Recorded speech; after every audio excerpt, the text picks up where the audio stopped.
We're gonna continue our cap swapping adventure with this 32X. Got the caps right here. We're gonna kind of just jump right in. I've got, believe it or not, I'm not feeling very good again, unfortunately. So we're gonna have to, I was planning on doing the 32X and the Sega CD today, but I think we'll just do the 32X, and call it a day today. Also, the camera does not like me for some reason. Oh, it's one of the lights like in the blinding the camera?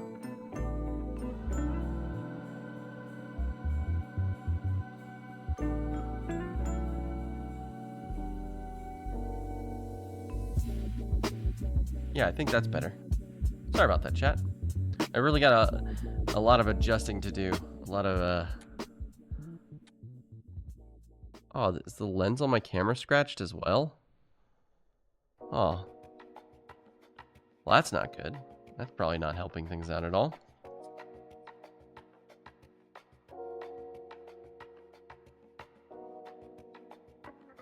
But yeah, Nolano, I wish I had gotten this 32X for $5, but yeah, it was way more than that. But at least it was fully functional, so that's nice. A lot of the stuff I get is old, broken down, and I have to fix it, modify it. But this guy was fully functional, so we're just making it better functional. Also, hello Sparky, how you doing today? Replaced that MacBook battery today. And it was pretty dumb. I bet it was dumb. Be sure to have lots of water. You know what, Aaron? That's a good idea. I got a whole thing right here.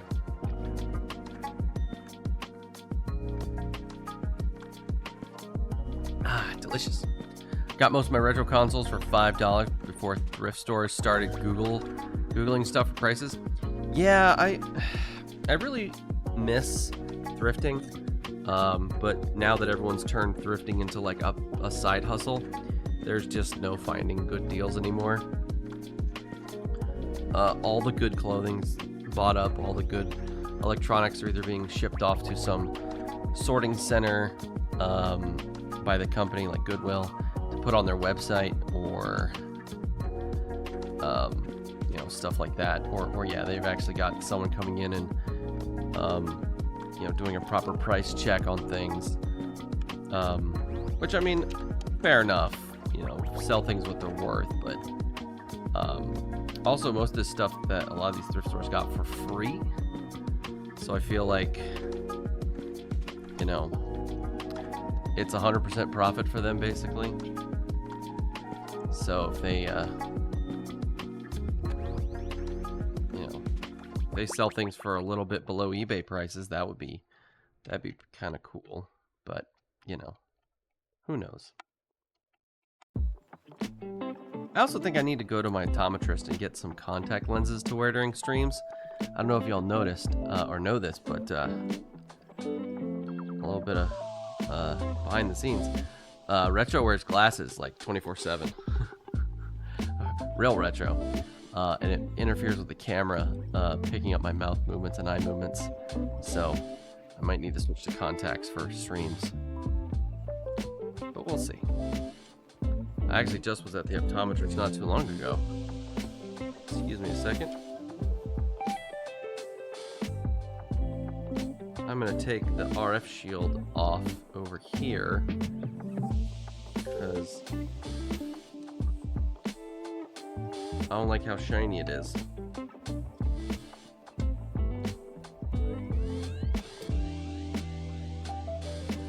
I've had a lot of close calls with reflective surfaces on these repair streams. You'll see one in the VOD of one of the repairs we did. I had to put like a big retro head over like the whole screen to block out it wasn't a full reflection, but it was like a blurry reflection. It was enough to make me uncomfortable. And I don't feel like going and putting on a balaclava right now, so sorry chat, you'll just have to cope with me taking this RF shield off camera. What am I, some kind of nerd? Yeah, went to school for time travel archaeology. Totally not a nerd. How would you ever have guessed someone like that could be a nerd?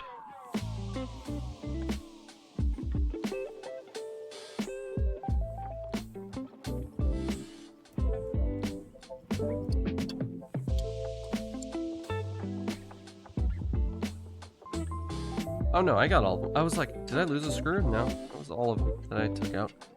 It's all 8. Oops. Well, that one tried to get lost.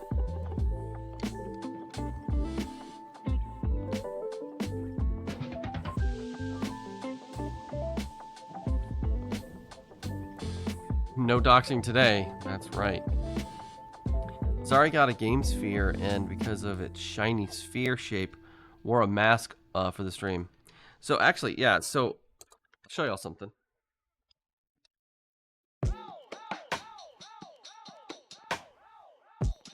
I actually keep 2 masks over here by my workbench.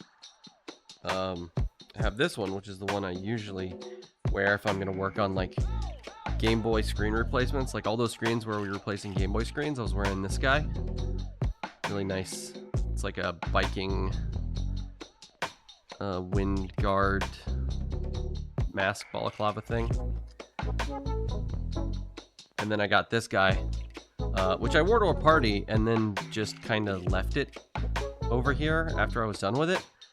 I don't think I actually will wear it on... I don't think I've actually worn it on a stream, but in case I want to get extra, I could be very extra.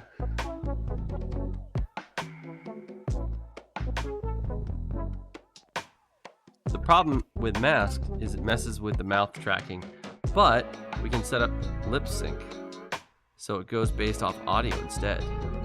Yeah, basically a headstock, you're right. That's more or less what it is. Let me move my water over here. Alright, so got that pesky RF shield off. You can see our little mod board we installed for the S-Video out. Our very professional USB-C mod. But we need to go deeper. We need to get the whole board out. So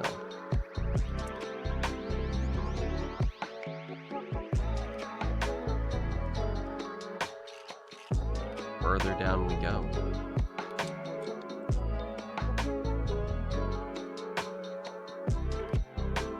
Headstock plus fancy mask. I mean, I could do them both, but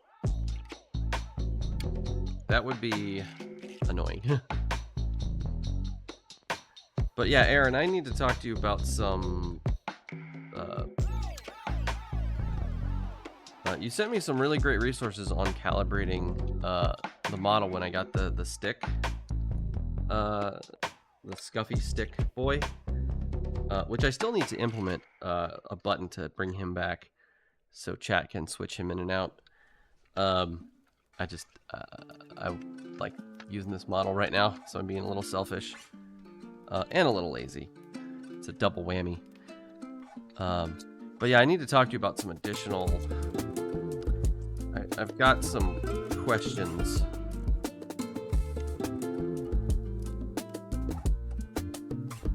Come on.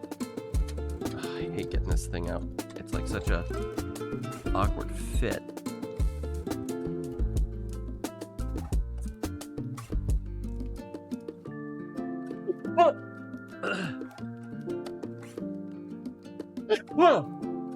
Oh, excuse me. Started sneezing. There we go.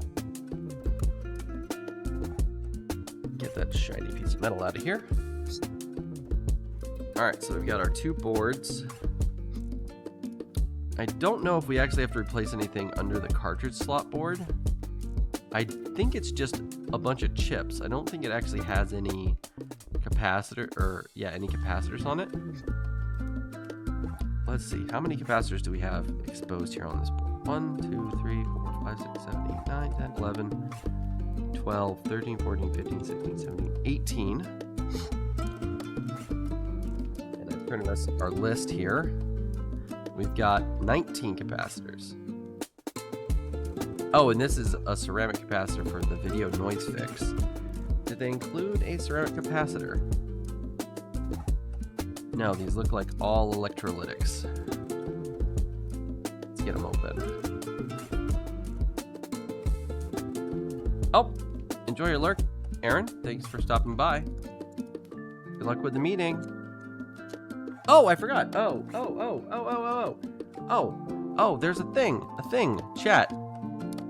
Aaron is having their 3-year anniversary Sunday the 24th coming up.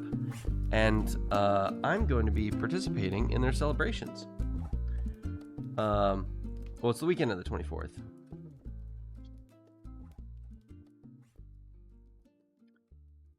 Let me make sure I got the dates right. Hold on. Yeah, so Sunday the 24th, I'll be streaming as part of their stream train to raise money for a charity called Trans Lifeline.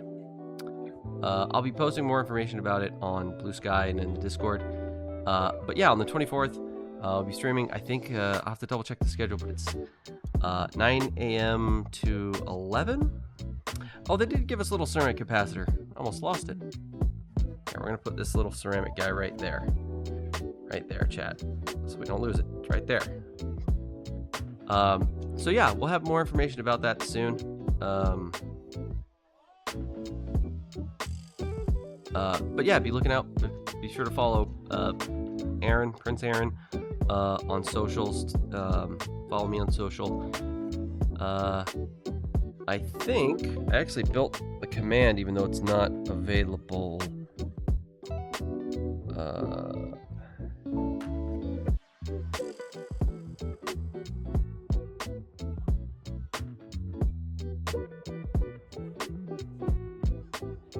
Yeah, there we go.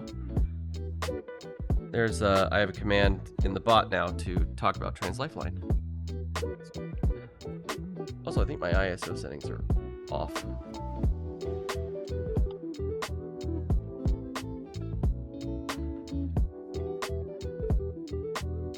Turn that down to 500. How does that look? Oh, it's a little dark.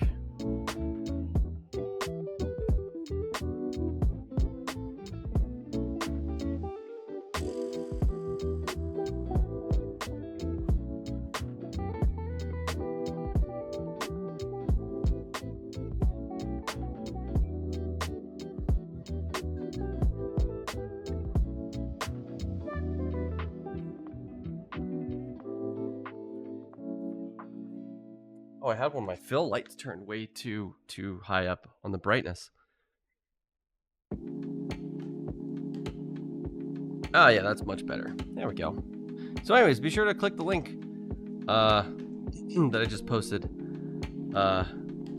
if you're interested to learn more about Trans Lifeline. But yeah, we'll be helping to raise money for them on us specifically on Sunday, but the festivities I believe start on Saturday. But again, we'll actually hold on, let me see. I think I reposted Aaron's post about it already. 2 shakes. Sorry everybody. I'm such a silly guy.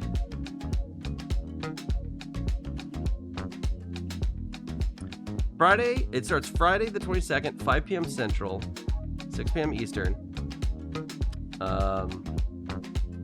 And it's going to be a raid train, so it's going to be an event where one person starts it off. I think it's going to be Aaron, and then they're going to do their stream, and then they're going to raid into the next person who's part of the event, and we'll be continuing all the way through Sunday, trying to raise money for Trans Lifeline. So yeah, please be sure to come out on Friday and Saturday and Sunday and support your favorite streamers and help a good cause.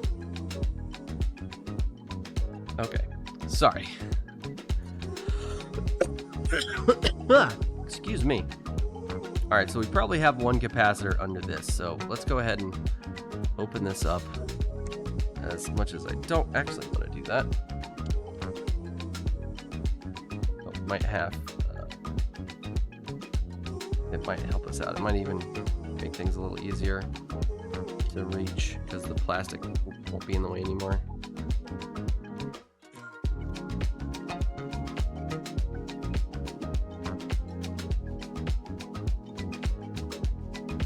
All right, let's have a look here. So we have C2, which I think that is actually an electrolytic capacitor on its side. Nope, nope, that's a solid state, or that's a ceramic.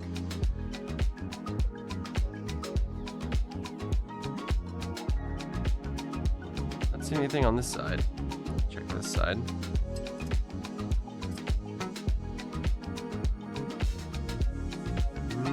Nope, doesn't look like it.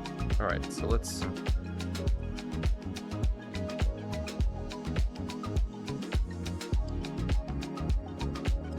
Go and put this back together.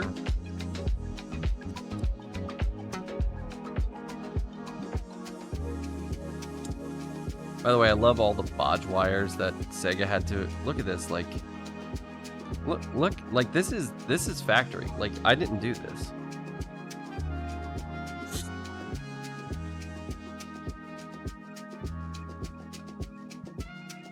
Like, look at all that.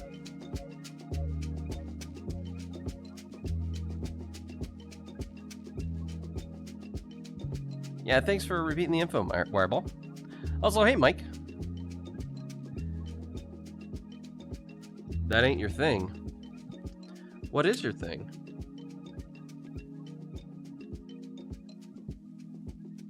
Oh, man, we were talking about trains. Where's Trekkintosh when you need them?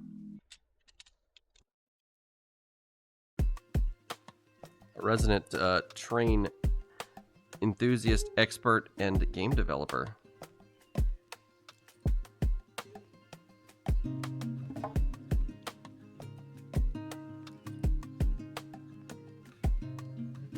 Put this back together.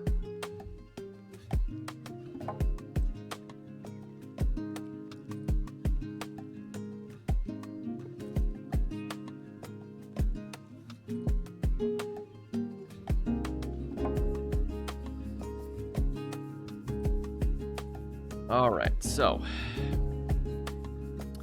I guess all we need to do now is just start removing things. Let's see. Where to start? I guess let's start with C16. Also, I need to plug in the Hako.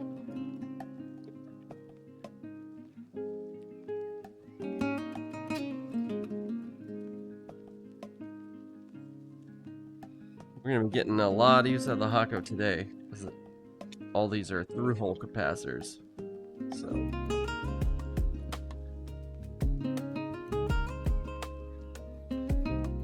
right, where's our pen?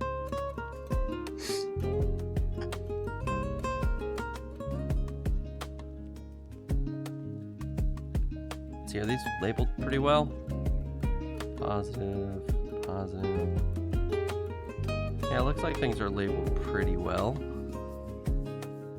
You might be able to just go through and take everything off in one go and then put everything on in one go, instead of going one at a time. Yeah, I think that works. Let's see. Are you ready, Hako?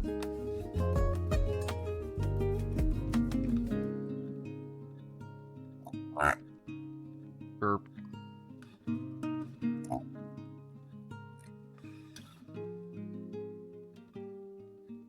Oh, come on. Oh, the legs bent down. There we go. I may have to start muting the stream when I'm using the Hako. Unless y'all really like the cow sounds.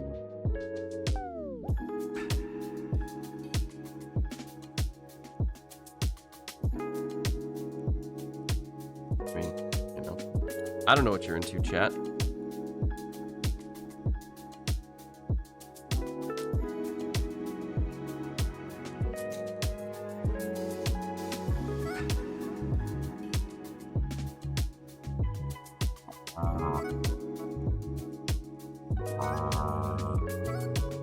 There we go. Wow, that one just did not want to let go. Did not want to give up. We need to start a new capacitor graveyard.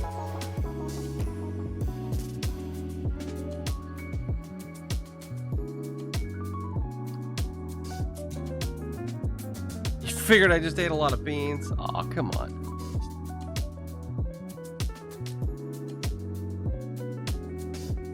That's mean, chat. Alright, we're just gonna get rid of this tape. I'm not sure why Sega decided tape was a mat. It's not even like it's like just regular masking tape too. It's like not even special tape of any kind. It's just regular old masking tape. Yeah, they really did a number on these, like bending these legs over like this.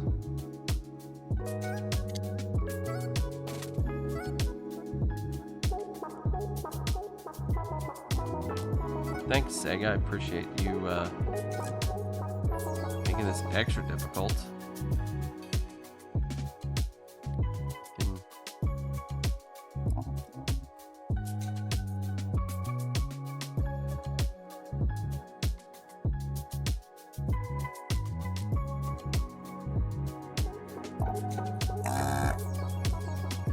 Dang it.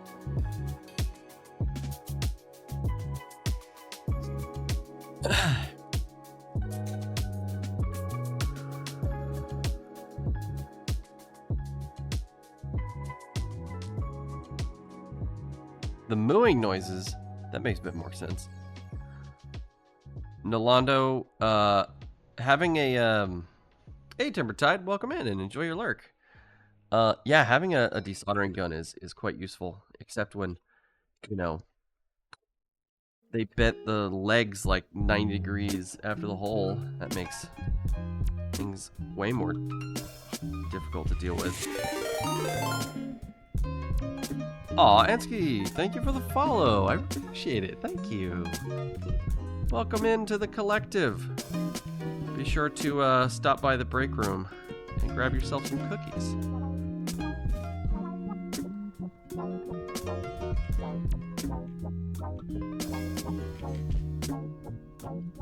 We just had a pinball machine installed.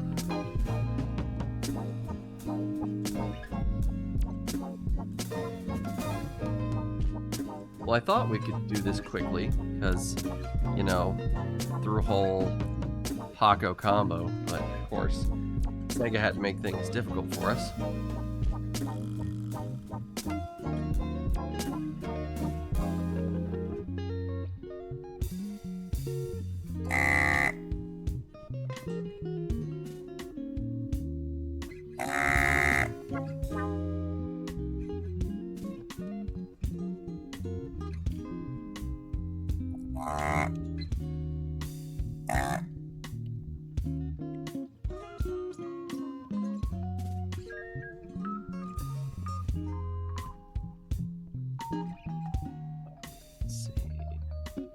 Those guys. Let's see if we can just hit them all.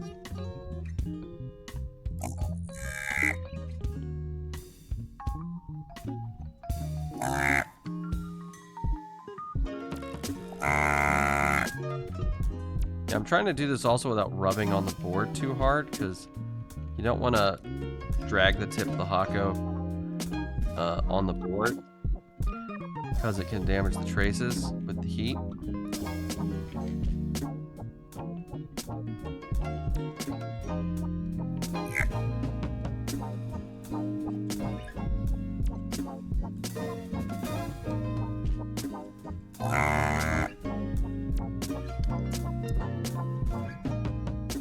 Sure we're not clogged as well.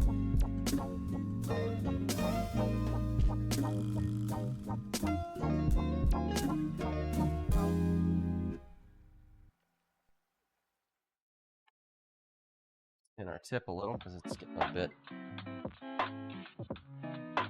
unhappy with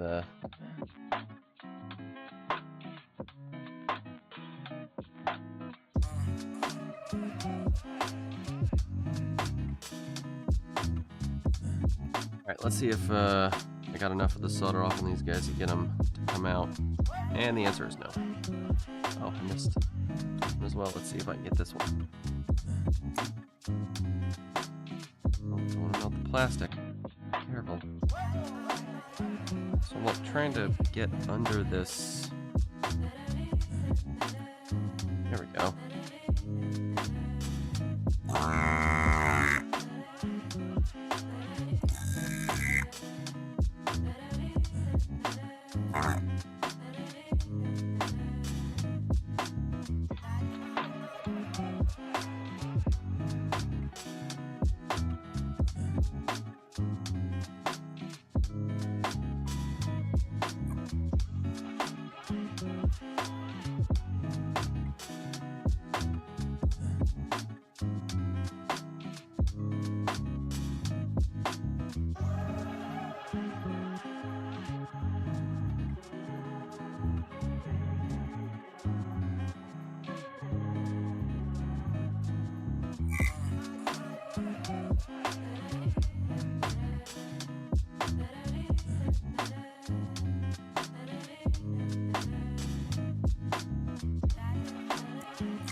You know what?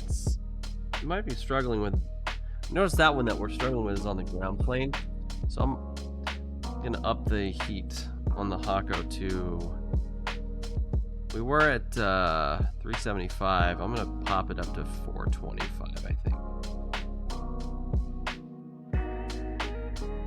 You must earn the Tower of Power. I mean, it really does feel like that's what they're under some kind of mythical test of wills.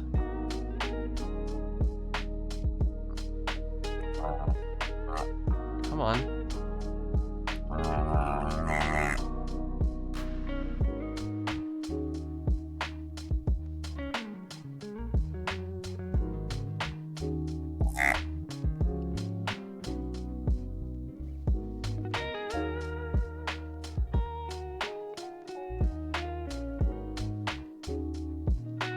Finally. Golly. Let's see.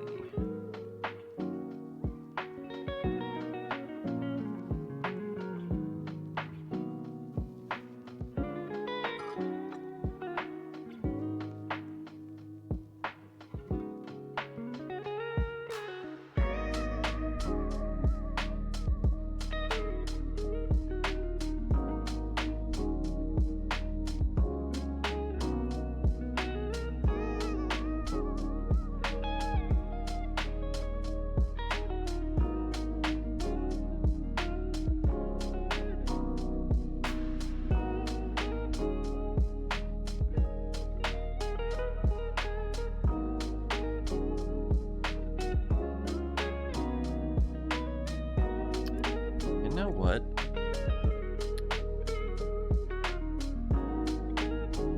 Let's get a little creative. Let's see if we can snap off these 90-degree little leg ends and see if that helps us out at all.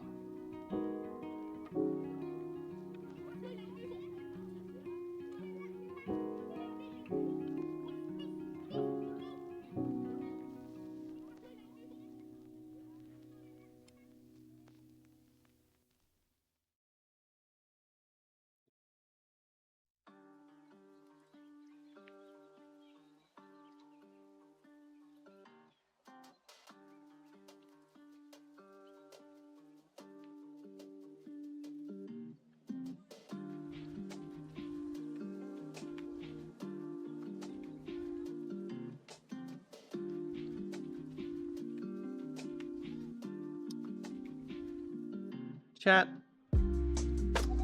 Have I ever told you your boy's kind of not super smart? Yeah, I was just trying to take off an inductor. That was the legs for an inductor, not a capacitor. Oops. Let's make sure that guy gets put back in. Oh wow. Yeah. It's this little guy. Is that an inductor? I think it is. Whoops. Yeah, that's not it. Yeah, that's definitely a silly count for sure. Yeah. That's what we call an oopsie daisy.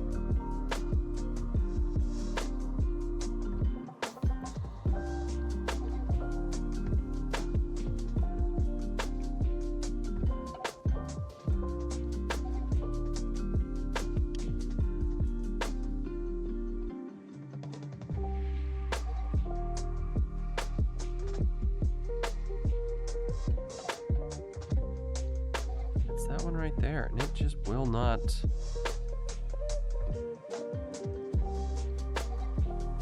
That solder's just not going anywhere. If I add fresh solder to it, will it loosen up? If I add leaded solder to it? No, not the time for bats!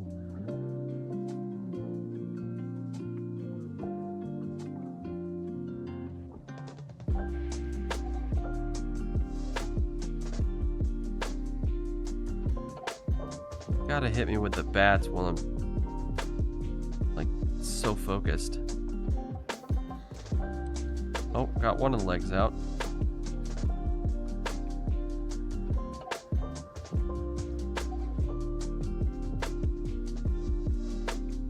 Oh, there we go. Jesus. Man, what a mess that was. Alright, what about this next guy? Alright, let's try. Let's make sure we got the right component. Okay. We're gonna start off with some fresh leaded solder.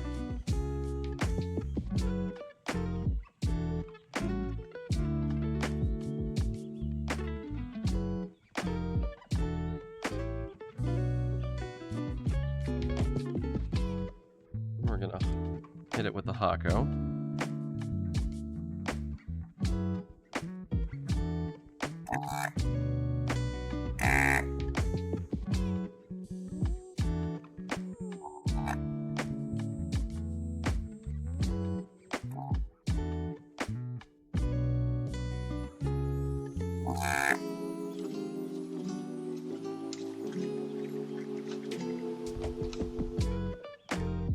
Then lift those little legs that are at a 90-degree angle.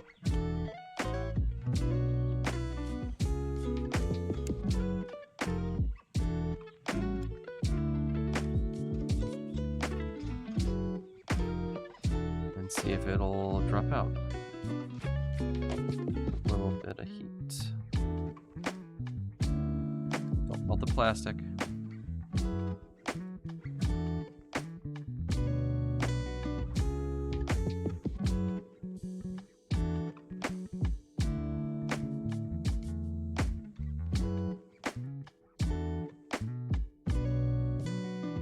Gosh darn it, this is just a...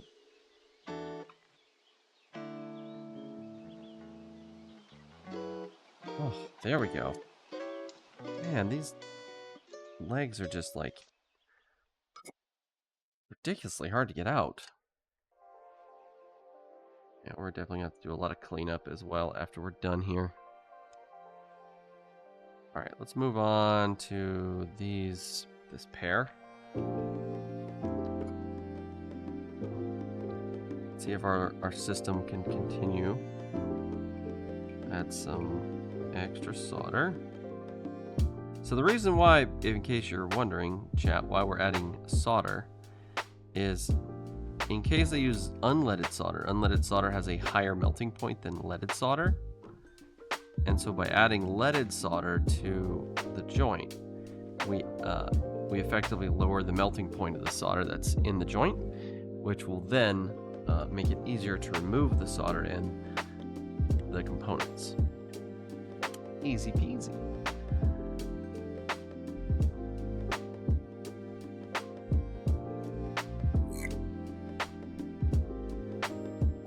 Oh, I got under that one.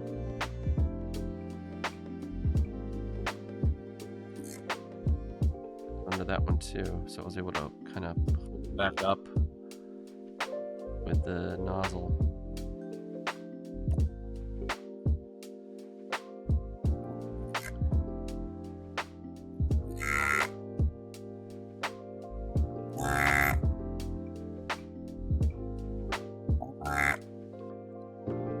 Those ones felt much better. Hey, both of them count. Easy. Nice. Alright, that might be our go-to from now on. Do it that way. Alright, let's get this guy. That's these two. Also, hello, welcome in, Guy Sprout. Got so confused for a second, and then I was like, oh, it's farting gun. Yeah, sorry. I think I might start muting. We're gonna do a mute test. Chat.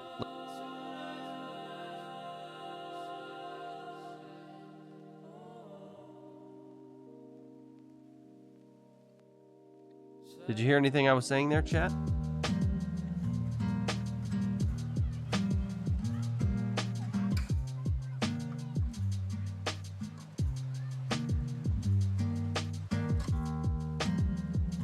No? Okay, good.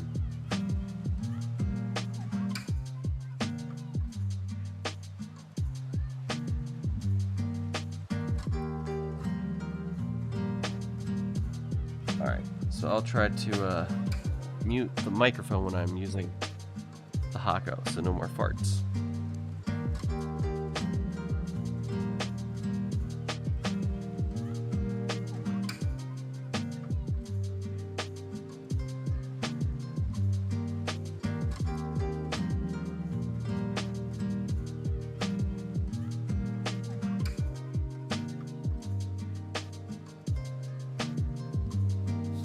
There we go. No more farts. Let's see. Did that come out? There we go. Yeah, look how, like, mangled the legs are. Like little saw teeth, like, trying to pull through the hole there. Alright, let's see. Oh, now that's annoying. See, this capacitor, we're connected to it for our mod. So when we pull the capacitor out, it's going to disconnect that cable we inserted. So I might skip that one, and we'll just come back and do that one separately. Same with this capacitor here. We're using the ground off this capacitor, so we'll do the other ones and come back.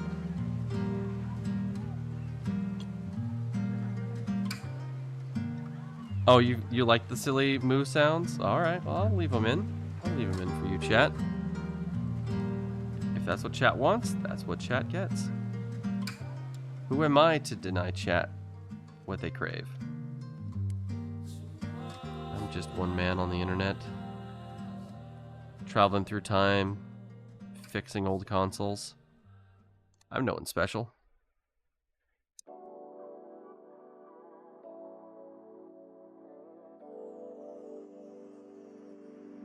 Okay, it's this one here in the middle.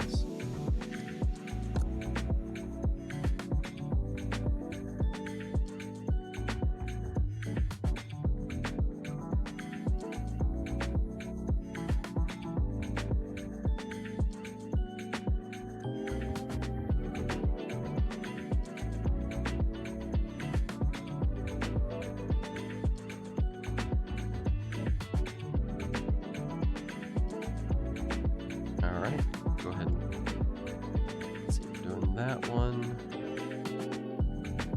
those three, so that one and those three, so that one's right there.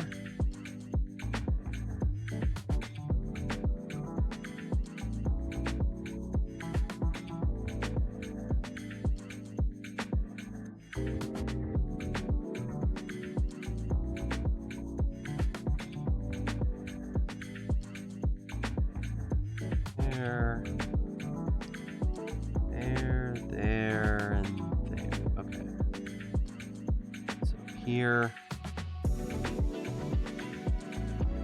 Here.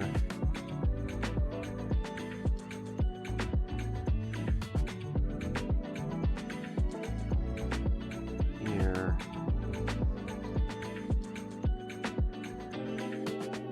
Here.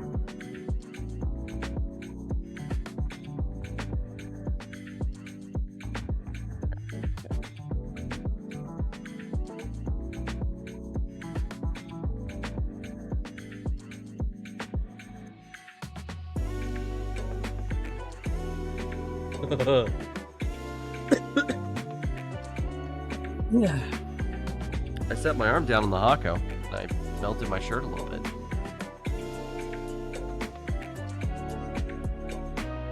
We're just very mature people, that's all. Absolutely. Very mature. Mentally mature, indeed. This is the same Sega that you converted to use PC power. It is indeed the same one.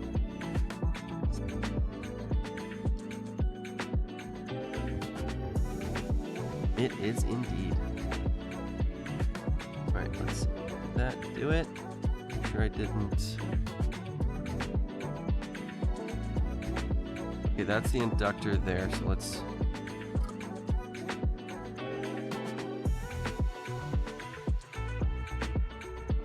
This one. Alright.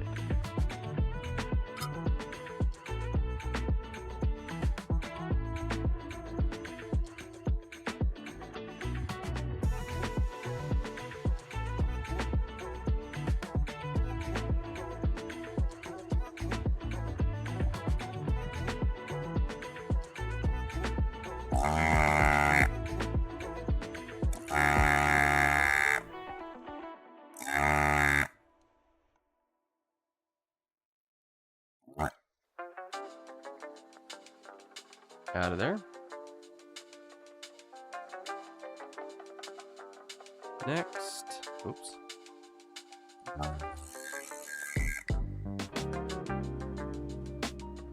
Alright, fuck the legs as best I can to make removal.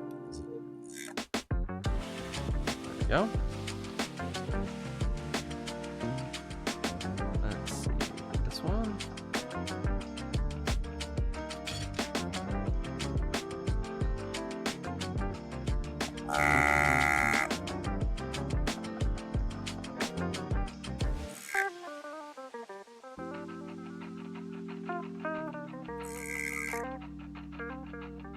Nice.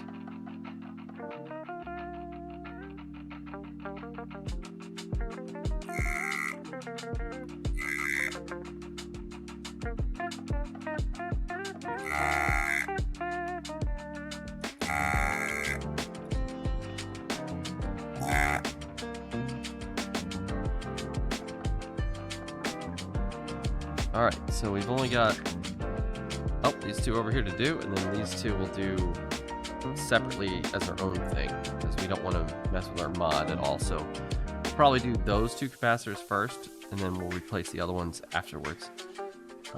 So let's get these last two over here. Yeah, adding the leaded solder has definitely helped a ton. Oh, that's a lot of solder points. Make sure we get the right ones.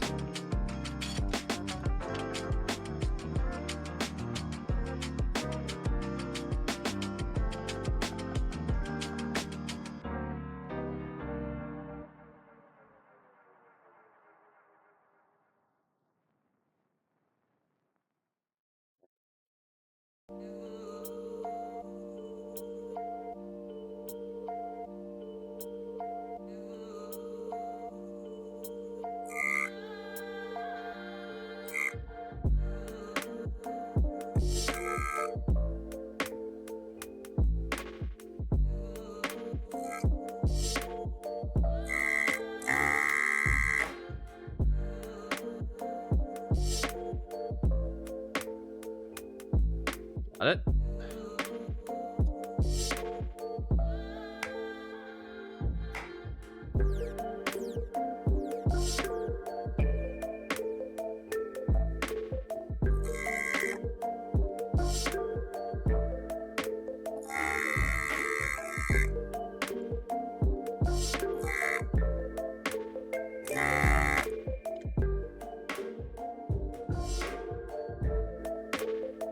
All right, that's the last two of the old capacitors in the main group that aren't attached to the mods. Let me check on something real quick.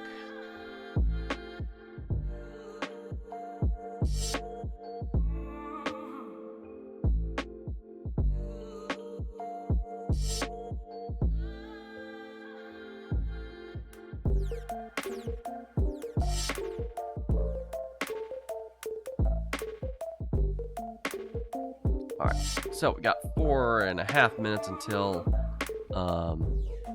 break. Thank you, mods. Let's go ahead and tin up this guy.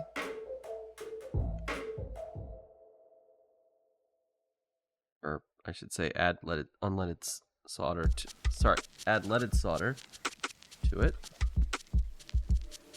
We'll go ahead and pull it out. All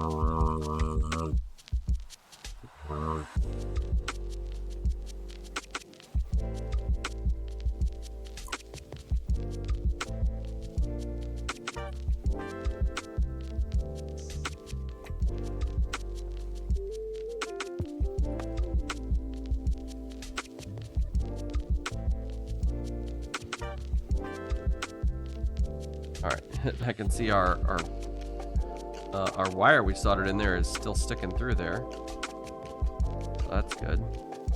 So that is CE. It is CE13. So let's consult the chart here. CE13 is a 1 UF 50 volts. Is that what that was? Oh, I don't remember which one. It was a little black one, wasn't it? Is it this guy? 1 UF 50 volts, yeah. So let's find a 1 UF 50 volt in our little pile of capacitors here. 35. 1 UF 50. All right. Let's see, our positive leg is the one right there. Oh, yeah, we got enough room to get it in. Excellent. All right, perfect.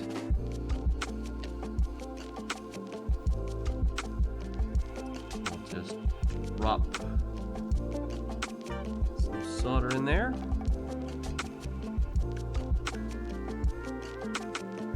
Just tack it down.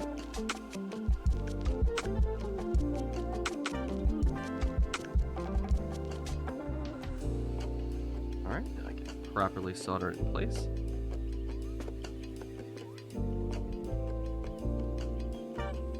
Nice, got it.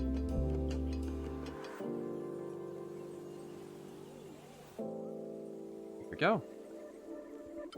Nice.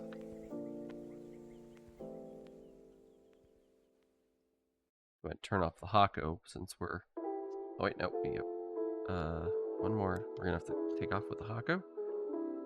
Let's go ahead and clip those. Oh, got 1 minute to go. We do the last one. We already added fresh solder to it.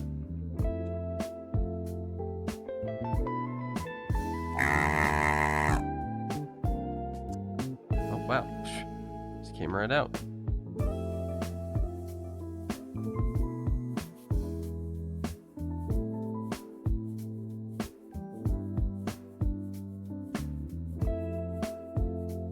All right, and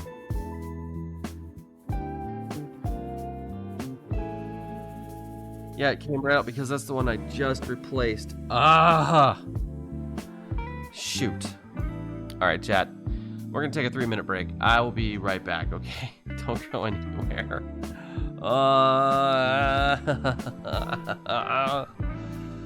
do I do this to myself? All right, I'll see y'all in a bit.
Welcome, welcome, welcome back, everybody.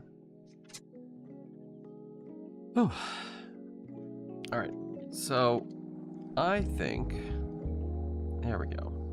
Let's get the actual correct one this time.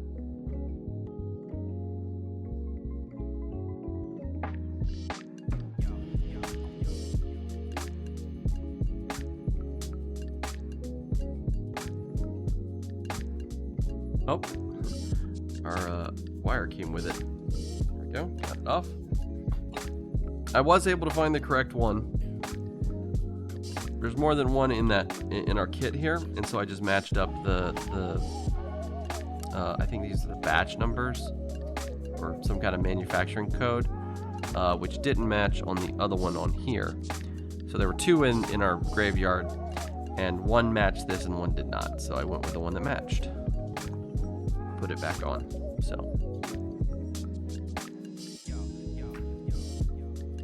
all right, let's get that back on. So that was C15. So let's see. 15 is a 4710. Let's get ourselves a 4710. Nope. Oh, that's a 4735. That's a big one. 70, 40. Okay, we have 100. So it's 4735, 115.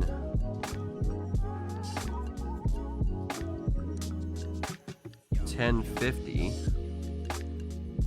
Obviously, it's not that one.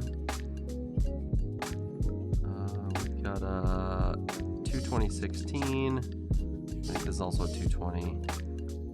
Yeah, 22016. And then this is the 150. So I guess we're using one of these 35 volts. Now, like we were discussing last time, them being over the rating isn't a bad thing for the voltage. As long the voltage is a minimum, more or less. So as long as it's at least 10 volts, we're good. But it has to match exactly the capacitance. So 47U is a must. So it's 4735. So, yep, 47 microfarad at 35 volts. So, this one will do for our needs.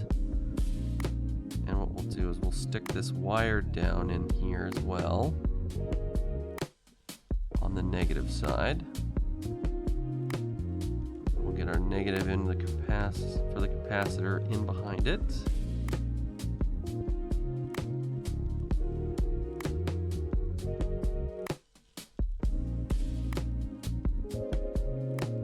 There we go. And that should get out of the way. Yeah, so we should have a little nub of that wire sticking out, which we do. Oh, I noticed y'all are like way zoomed out. Let me zoom y'all in some. Oh, maybe that's too far. Too zoomed.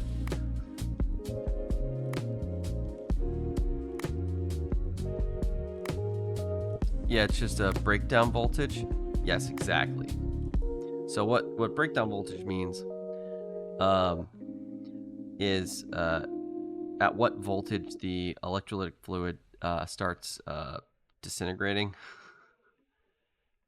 I think, if I'm correct.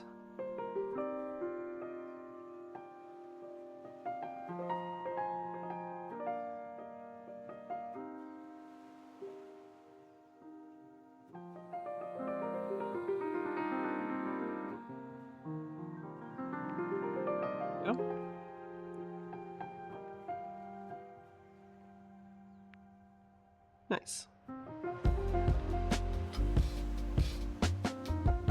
Turn the Paco off now that we're done with it.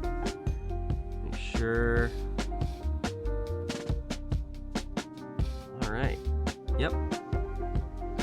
All right, we got our mod board back in place, or I should say, our mods resoldered into place.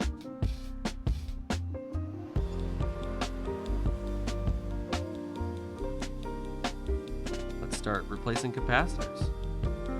So let's see, C10 is another 47. So let's go ahead and get another one of these 47s.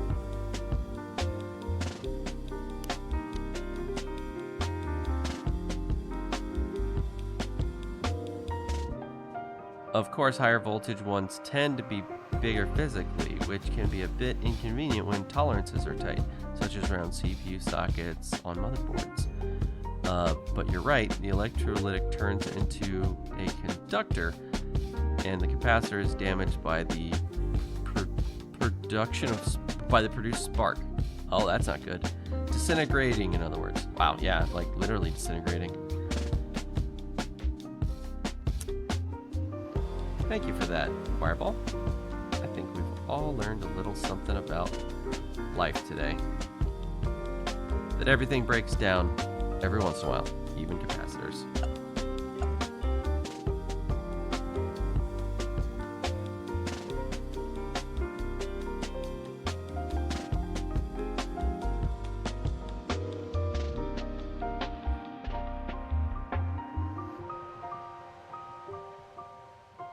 All right, tack that down.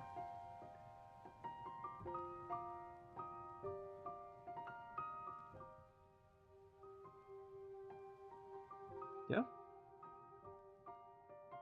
Solder that in place.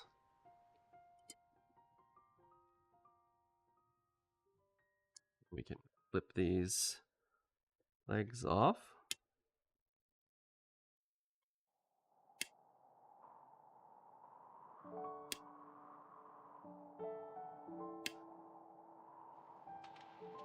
Okay, let's keep going.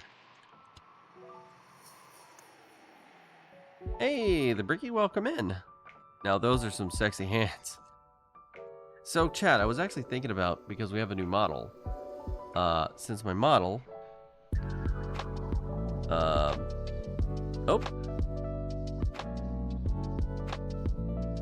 hit the wrong button on the stream deck, sorry. Let's see, since, my model, let's see.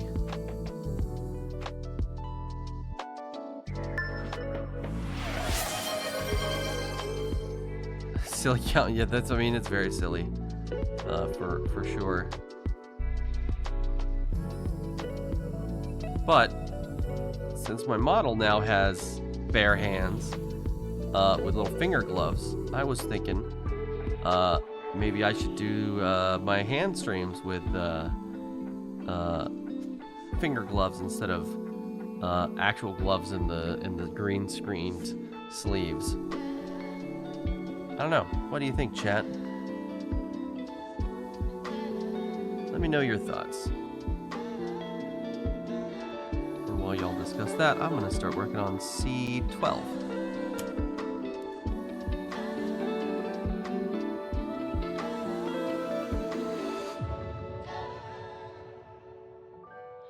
But yeah, Bricky, how you doing tonight? You feeling good? You feeling fine? You living life? Spark of the Divine? I don't know why I'm rhyming. Just ignore the rhyming. That is not a regular thing. I'm just in a weird mood tonight. I need to end stream soon. I'm actually really exhausted. I haven't been able to sleep lately, like really well. From a variety of factors I can't really get into right now. They're kind of personal.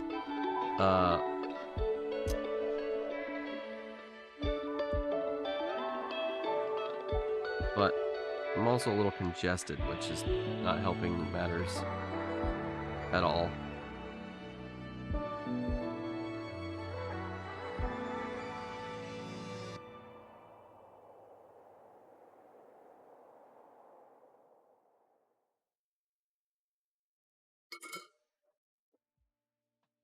But I think we can get the rest of these on here quickly if we hurry, but don't go too fast that we break something. So 11, which is our other 50. Where were you? Whoops, almost threw it in the pile. Yep, 1 microfarad, 50. Make sure we get our polarities correct. So our polarities are marked on the board with a little positive for the positive. So we always put the little line on the capacitor opposite that, because the line on the capacitor denotes negative. At least on these electrolytics.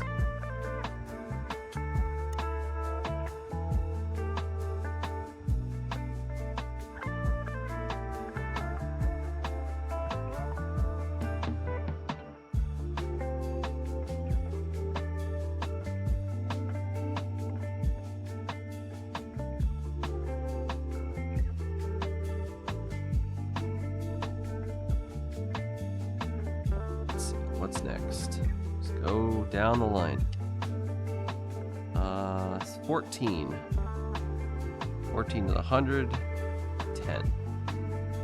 Where were our hundos? 147. Were these the hundos? Yes, these are the hundos.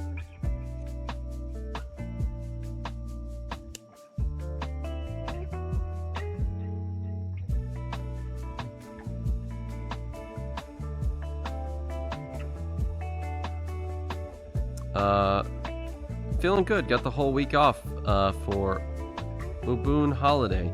So I've just been catching up on gaming. Heck yeah. That's awesome. Or rubber fingers on top of your gloves. Oh my god.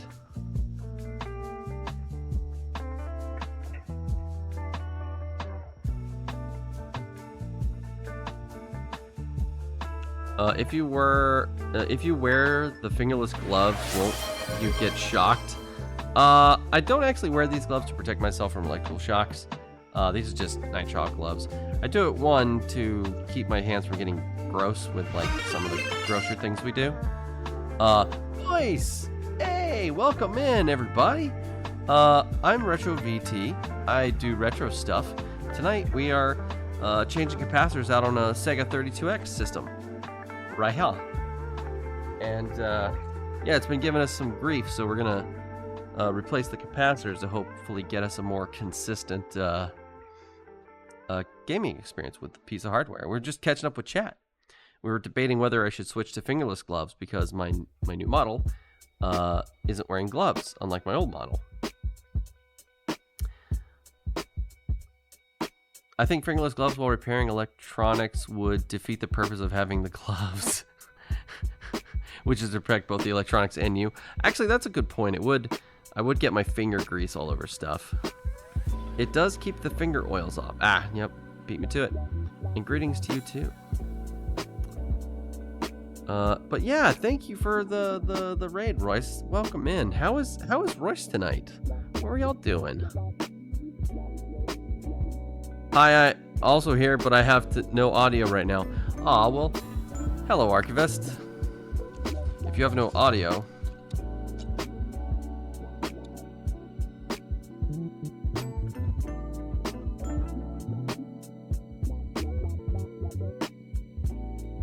There you go. Since they have no audio.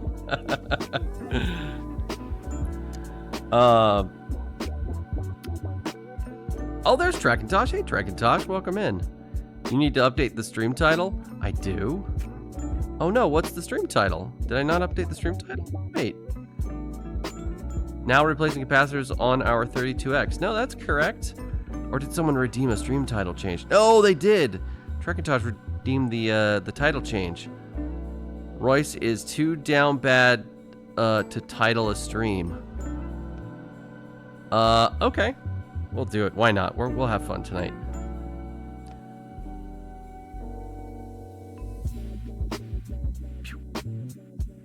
Our voice.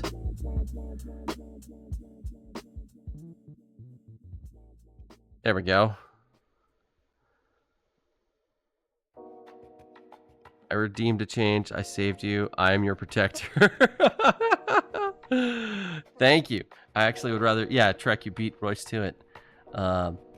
Yeah. Where are we going?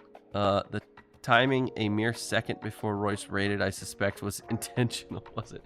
Yeah. Actually, we were talking earlier about how we're doing a raid train on the weekend of the 22nd. Was it the 22nd? Starting on the 22nd?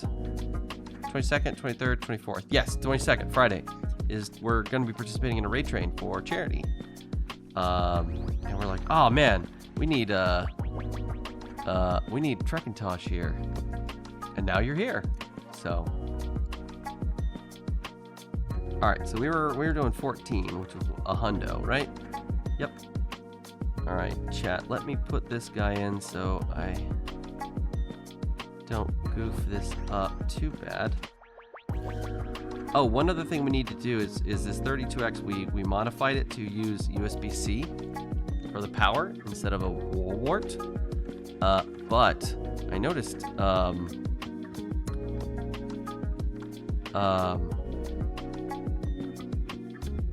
it's being a little weird and inconsistent, so we might go over these solder points again and just clean things up. It doesn't look like anything's shorting out, but just in case, I wanna double check those solder joints that we did. Make sure we did a good job soldering it into place, because I suspect we may have. It looks good, but maybe there's something going on under the surface. A boy doesn't kiss and tell. Train mentioned. That's right. There is a 0% chance I will have my overlay ready by then. Aw. Trek, are you participating in the raid train shenanigans for Aaron's 3-year anniversary / fundraiser for trans Lifeline? I've been such a bad participant. I haven't even looked at who all the other participants are. I've been so... When I was signing up and filling out the forms and things for Aaron to, like, you know, say my availabilities and stuff, I was literally like walking and filling out the forms at the same time, because I've just had like no free time to do basically anything. I've just been go. And sick and going. It's either I'm sick or I'm going somewhere and I'm doing something.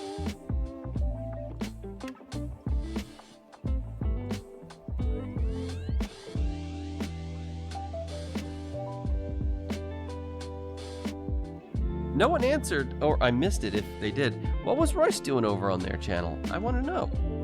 I also want to know how their evening's going. How everyone's evening's going. Chat. Also, cheers.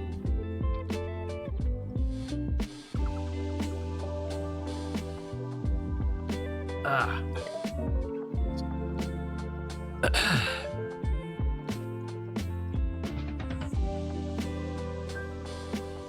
But yeah, let's see. So, if you're wondering, by the way, chat, what this little dangly do is, this is not one of Sega's famous bodge jobs, but this is a S-Video mod we added to this so we can use S-Video output. Because I stream a lot of retro games on this channel, and the way I've got everything set up is I'm playing off original hardware, like this beautiful example of a 32X, but I'm running all my audio through, all my audio and all my video through a matrix box, an S-Video matrix. So it takes 8 S-Video in signals and 8 stereo audio signals, and it can split them across 8 different outputs. And so that's what I do. I have 8 retro systems all hooked up in one big clump, all through S-Video, and then I can put that S-Video into a retro tank, and also out to CRT TVs for me to use, and monitors and stuff, and then I can send one of those signals back to, like I said, the retro tank, which can then send it to you guys up at Twitch. So we had to add S-Video output to our 32X in order to do that. Yes, S-Video is quite handy. It's almost as good as RGB native. A lot of people argue with me about that, but I think it looks almost as good, if not as good.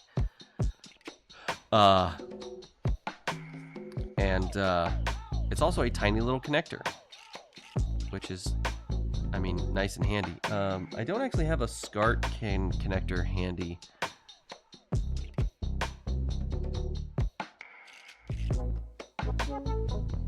Yeah, I don't have one nearby, but they're like this big. They're like a giant thing. I hate using them.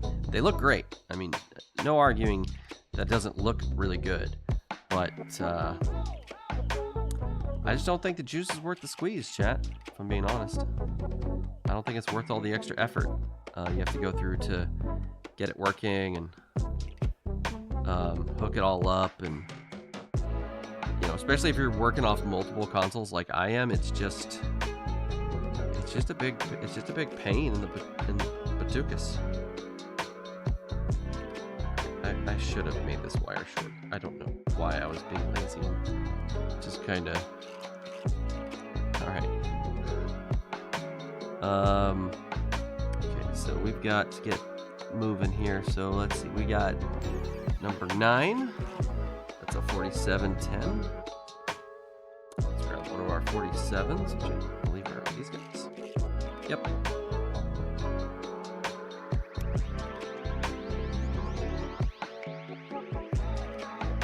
Positives at the top.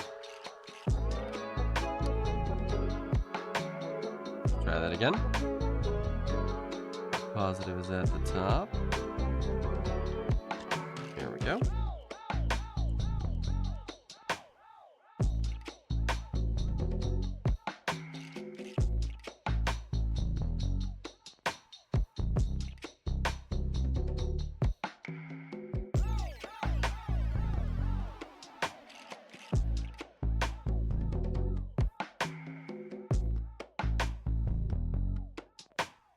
Tack that down so it doesn't fall out, and then we connect it for realsies.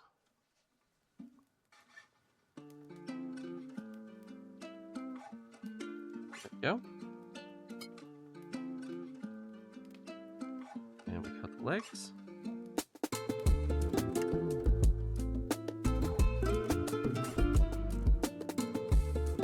Physically humongous SCART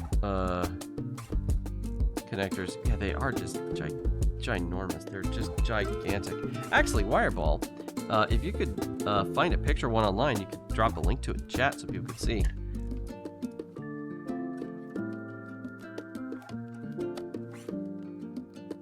I should tape this down so that it stops, like, being an issue. Let me make sure I got all the capacitors on this side replaced.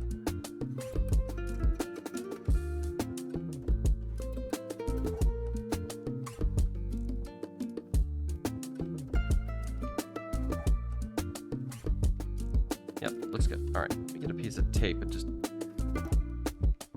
put that out of our way so it stops being an issue.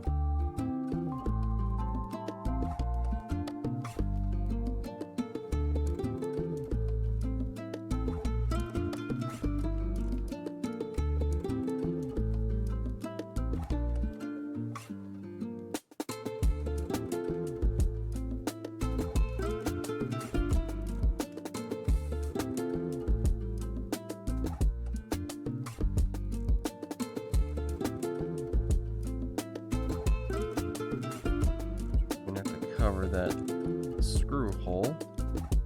Gonna need to get access to that here later.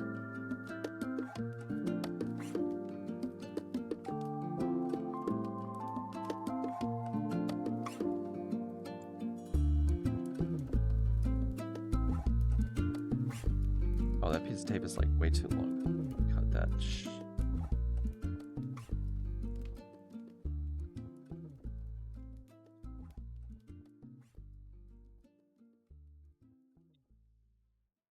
There we go. That's probably gonna be in our way a little bit later, but it'll keep this thing from flopping around, which I think will be even more in the way. Alright. So, moving on. Let's see. Got these two capacitors here we need to do. Let's see. Let's 6 and 7. Right next to each other. Both 47s. So, 6... 7. Alright, we need 2 of the 47 boys. That's these two here.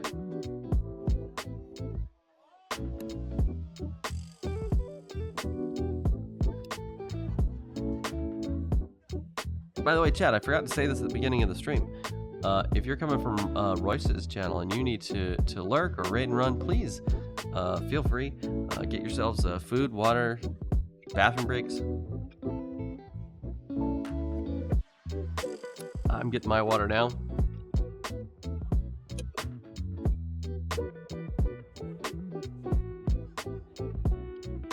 Water really does the job, right?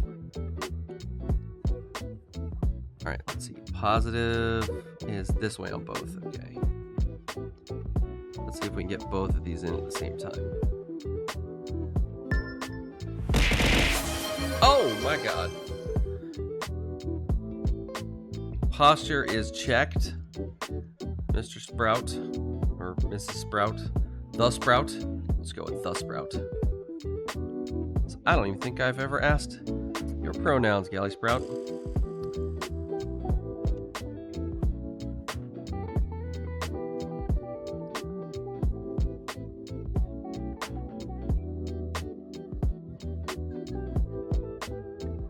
Keep it at the Sprout.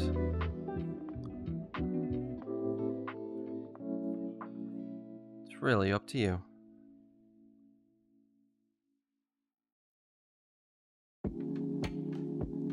Come on.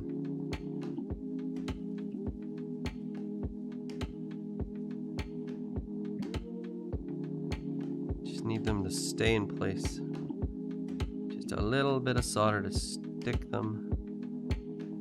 Yeah, there we go.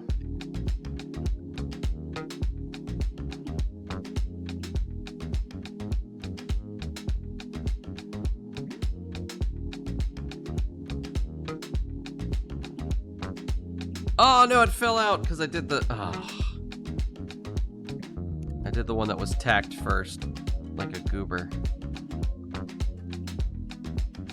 There we go. I just pushed it back in from underneath. Luckily, it didn't fall all the way out. Just most of the way out.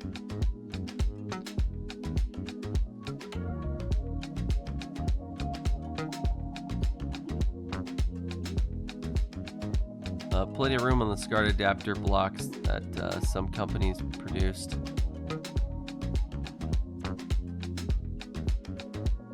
Yeah, the SCART, I guess from its, it was a design in Europe, I guess originally to be like a one-stop shop connector for just all purposes. So it was designed with all these extra pins. So it's basically like an HDMI connector, but before, you know, they could make them very tiny. So it's like if you just blew up an HDMI connector.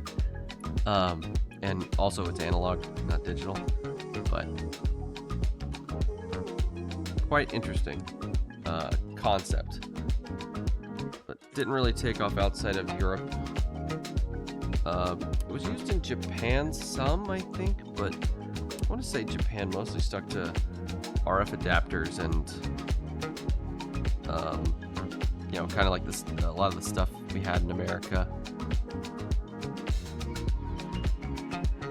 All right, those are on there.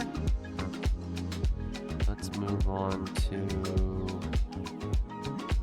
I'll leave that guy off because, you know, I don't want to get pulled on by this cable.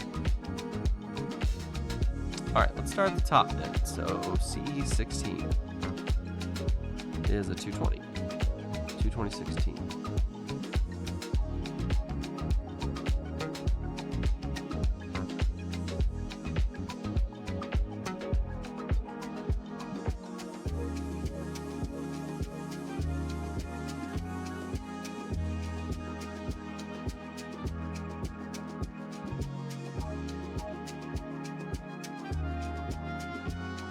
There's a note here.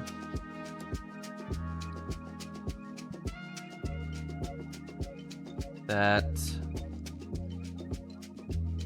CE18 typically doesn't need replacing, but I think we already pulled it out. So, oops. 17 low Z 220 at 6.3 provided in cap kit for video noise fix.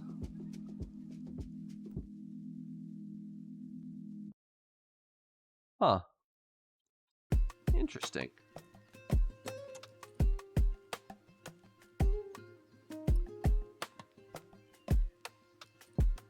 Oh, is this that polymer cap they were talking about? Oh, I bet this was the polymer cap. Look at this little cool thingy. We'll test this to see if it's any good. Maybe we'll put it back in if it's good. So we'll keep that off to the side over here. Anyway, 16 calls for that 220. Where's our 220s? These are our 220s. Nope, those are 100s. Are you the 220? 22016. Yep. Here we go. Positive side up.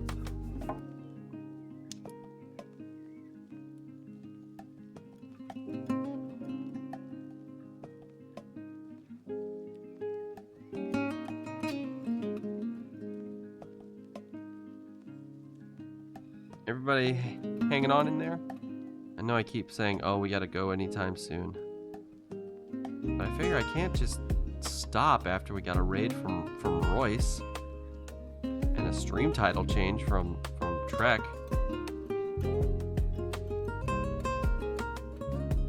I just gotta keep going. Like, them's the rules.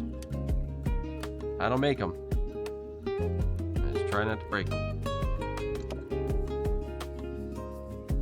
I'm just kidding, chat. They're still cool. I'm just being a silly guy.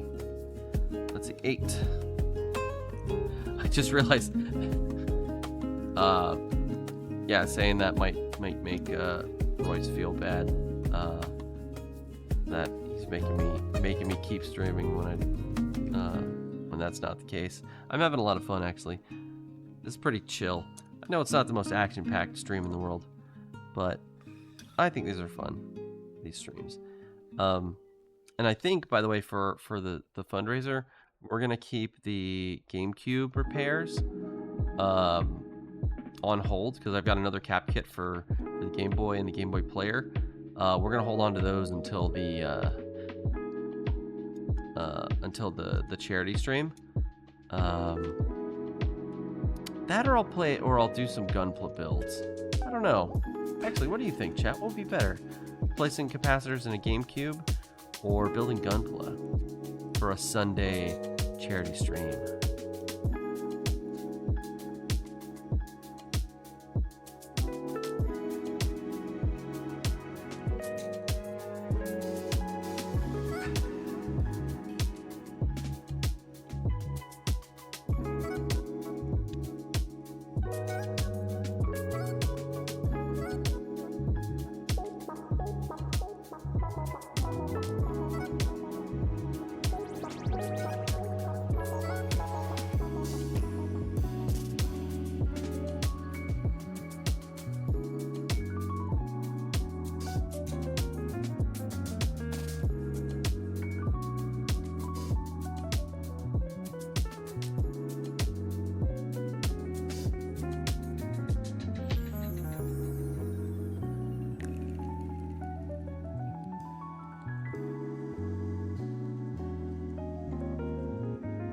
Gunpla and recapping the GameCube.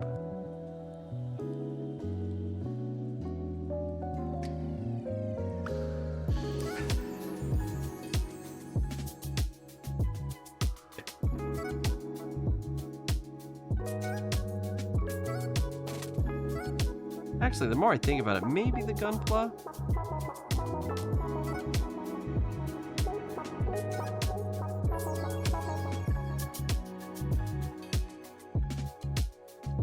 I don't know. I'll have to think about it long and hard.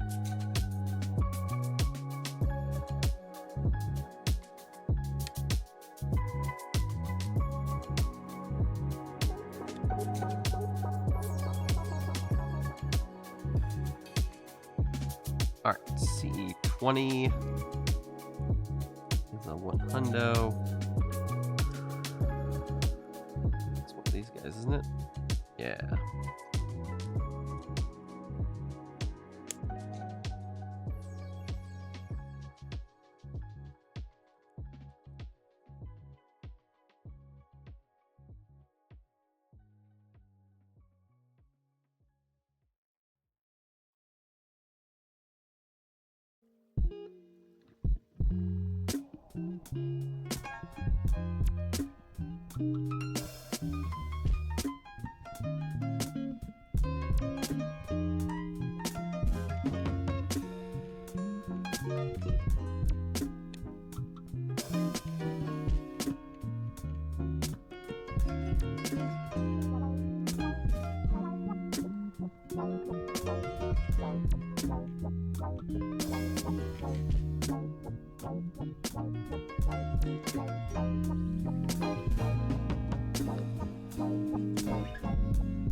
Alright, that's another one done. Just gotta snip it. Snip. Snip. Alright. We're almost done. We're getting close to the end. Let's see, we got 18 and 17. Let's see, 18 was our polymer, this guy. So we may put it back in, so we're gonna test it first though. 17 is for 17 at 10.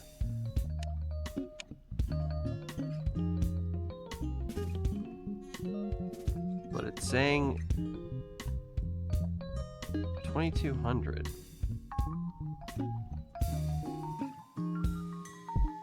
Which one of you was in there? You, this guy. Yeah, this is 47016.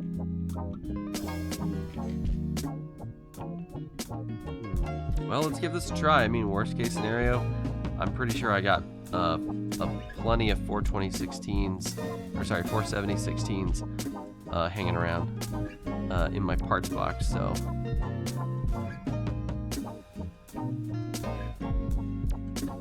That's for 17, right? Yeah, 17. So.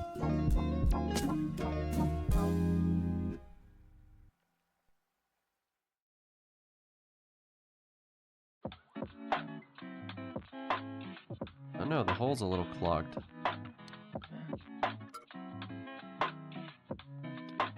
Touch.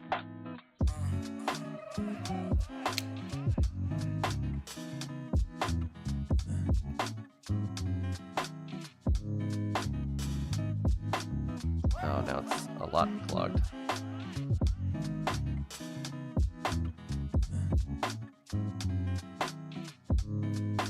Yep.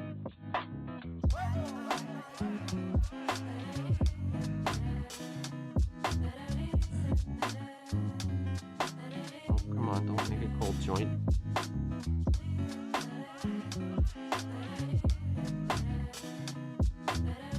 In case you're new to the stream, so a cold joint is when you're trying to mate two surfaces together with solder, you have to heat both surfaces and then add the solder next to or between them. Then the solder will flow evenly and adhere to both surfaces if they're warm, because the solder is going to seek out hot metal and bond with it. But a cold joint can happen when one surface gets heated, and so the solder will flow over that one surface, and it will kind of flow onto this surface a little bit, but won't fully adhere or won't adhere at all. It'll just make a friction hold, and so your pieces won't actually be bonded. We call that a cold joint.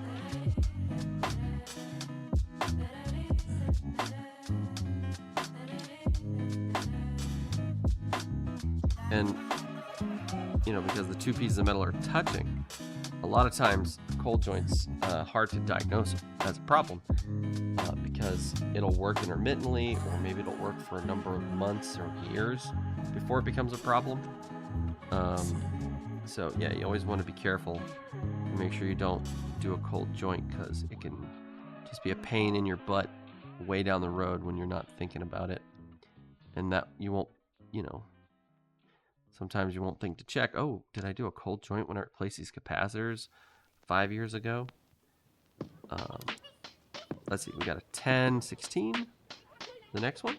So we're gonna this guy, 1050, plenty.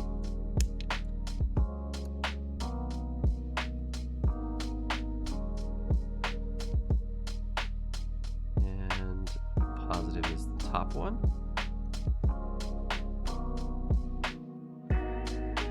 Oh, the hole is just completely gunked up for this guy.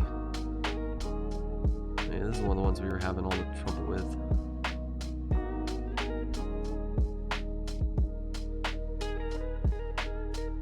Oh, yeah, the hole's just completely full of solder. Looks like that one is too. Oh, no, that's actually for a component. We took off by accident. Tried to take off by accident. We'll just use our solder wick to suck this up. Get these holes emptied out.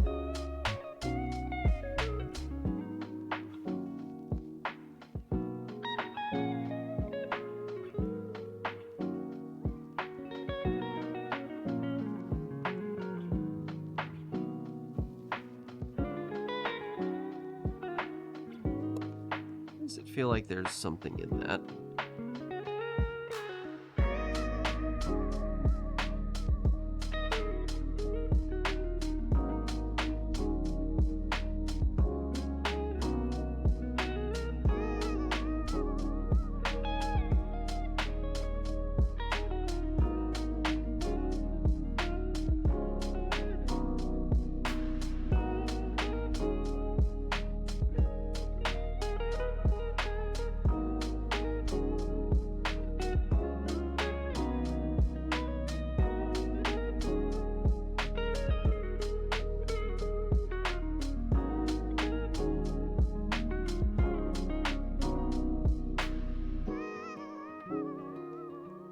Come on.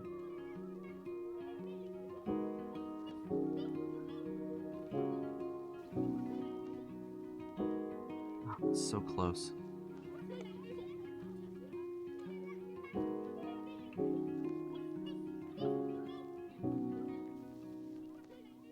This is on the ground plane, so it's being a bit ornery.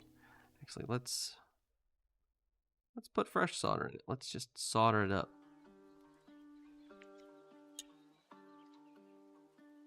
And suck all that solder out. Hopefully it'll all come out at one time. Come on.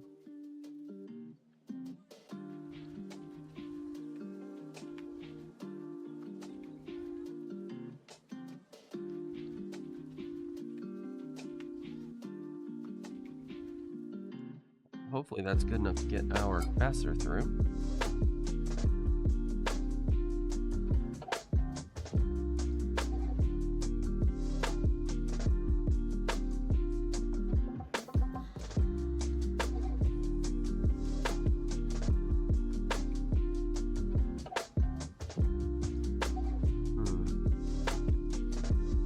Maybe.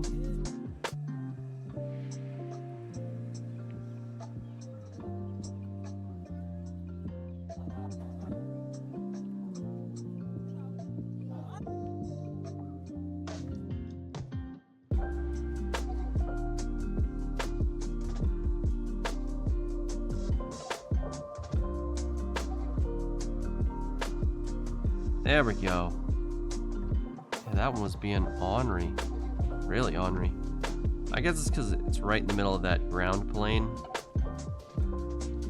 So, I've said this a couple of times, but I'll say it again. So we got a bunch of new people into the stream today.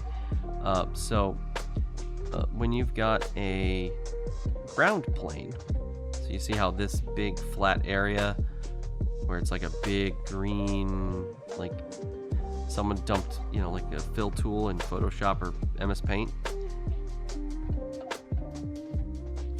So that's usually when you have those big continuous ground planes like that. It's one big continuous piece of copper. And so what happens is the heat disappears into this copper, because copper is a good conductor of electricity, or not electricity, but also heat. And so what will happen is you'll be trying to heat up the location you're trying to solder, but all the heat's getting wicked away by the copper of the ground plane, which can lead to cold joints. Because you'll end up not making a good connection.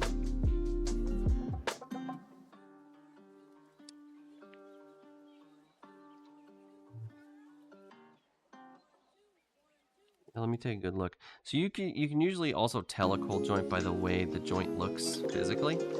So like a cold joint will usually be like a bubble. Because think about how water, like if you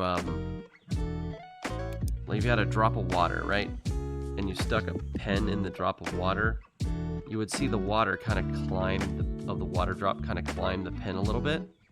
And it would also stretch out across the ground. So you'd have this kind of ramp as the surface tension was clinging to the pen and the ground and getting kind of stretched between the two. When you have a good solder joint, that's what the solder will do. It will try to creep up the side of, let's say this is a leg of a component, and this is your joint or your pad or whatever. So you'll see the solder will try to creep up the leg of your component, and it'll try to creep out across the pad, so you end up with this nice ramp shape. So you'll kind of have this kind of volcano around it all the way.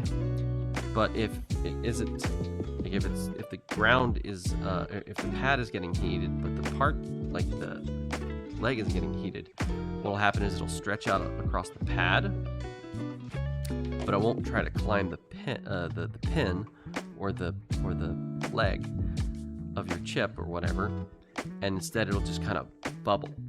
So you'll end up with like a dome with like your part sticking out of it. And that's usually one good way to tell if you've got a cold joint or not.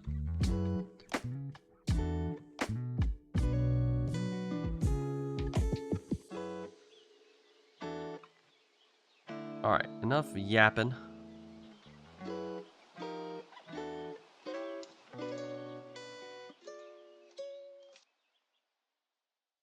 Oh, actually, you know what? I think I made a oopsie. Yeah, 5. But that's actually not 5. I misread the silk screen. This is not 5. This is 5. This is 19 down here. So we gotta take this one back out. Gosh darn it.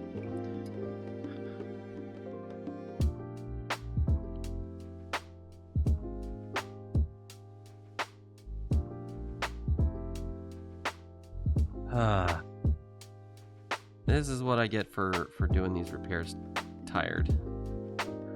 It's a lot easier to make these kinds of mistakes. Ah, heck, let's just use the Hako.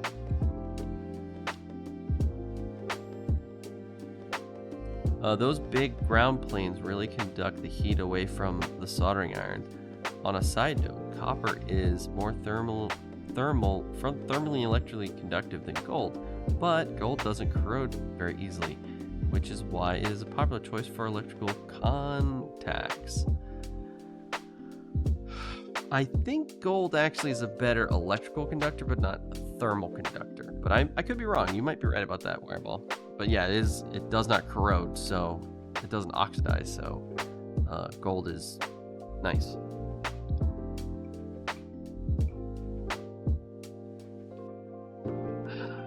I'm super thirsty. Let's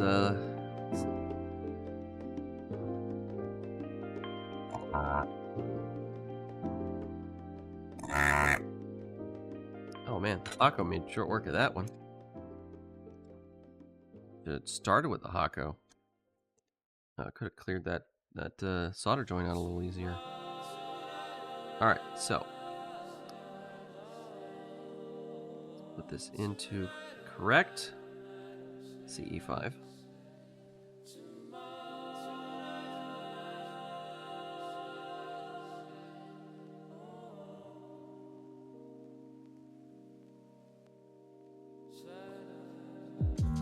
All right.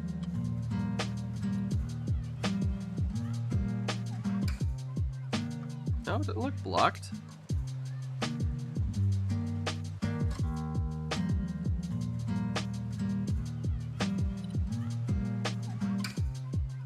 Yeah, it definitely doesn't want to cooperate with us. Oh no, we got an ad coming up, and we're almost done. I don't want to drag you through another ad break, chat, if we don't have to. Let's see if we can finish this up in 5 minutes. Do you think we can do it, chat?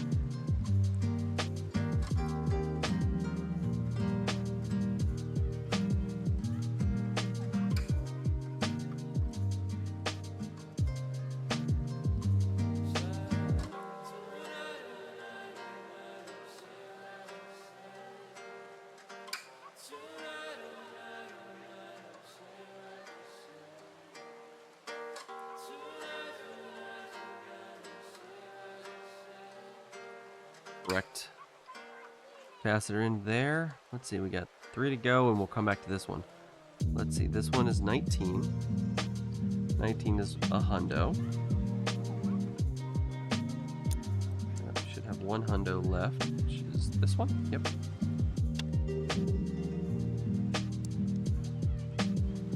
Glad I caught that. That could have been disastrous if we had powered it up with the wrong cap in the wrong place.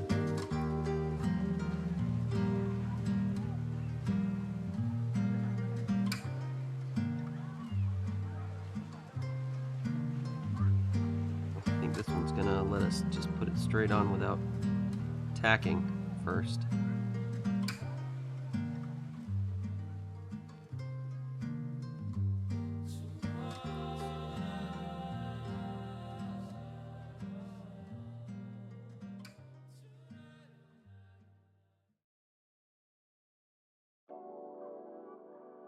Go.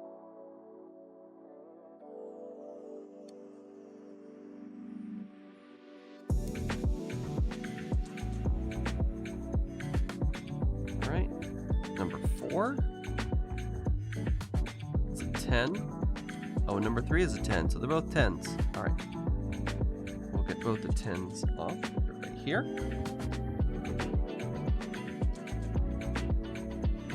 Flip. Flip.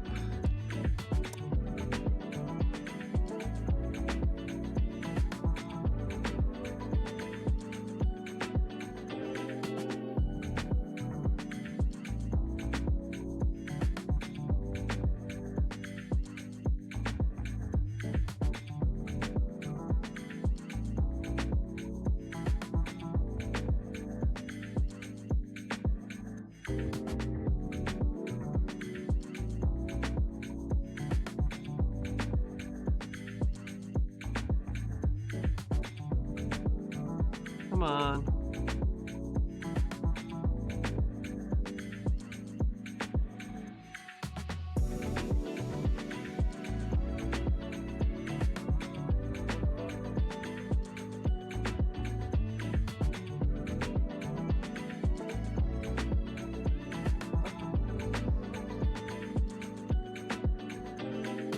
Uh-oh, 1 minute to go.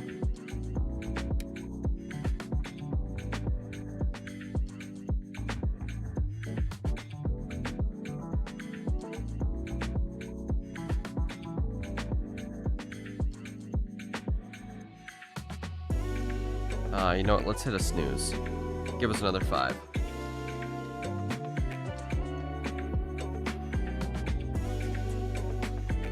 I'll hit that ad snooze like I hit my snooze on my alarm clock in the morning.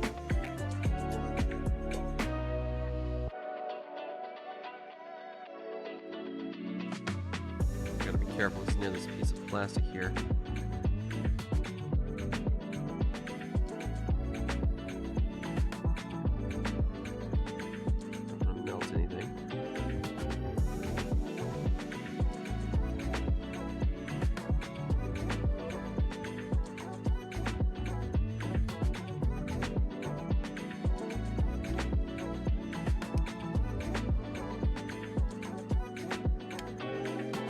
Alright, so since our little sheet here told us that this one cap, number 18, possibly doesn't need to be replaced because it's a polymer cap,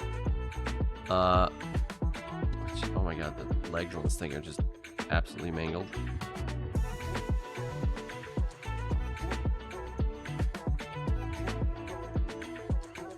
Why would you mangle these legs so much? Getting this thing back in there is going to be such a pain.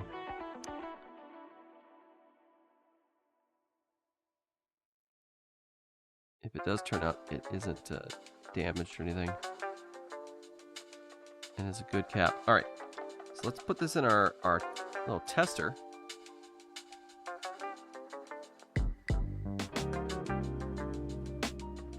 Want me to snooze if it gets done in 30 seconds? Yeah, Sparky, that'd be great.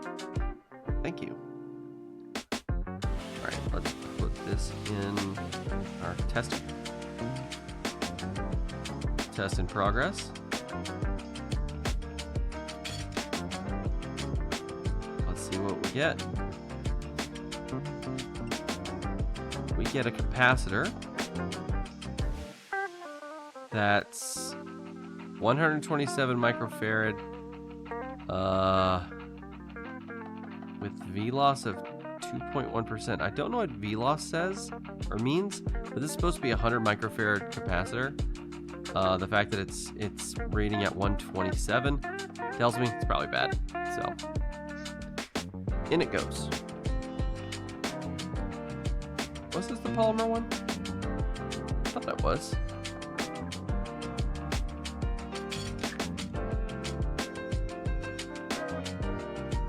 Alright, anyways, turn our tester off. So, we need another hundo. Oh, did our kit not come with another hundo?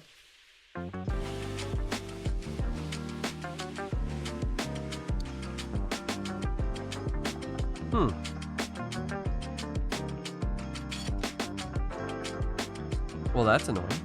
We might have to reuse it anyways.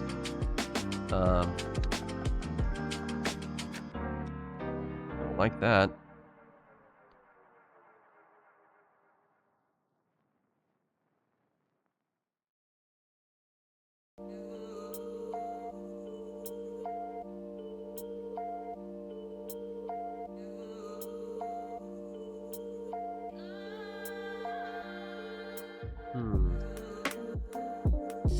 Do I have 110s? Let me see.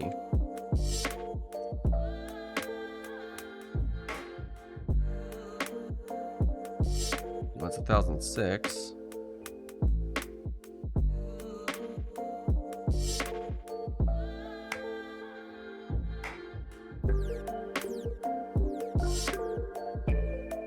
$1,016.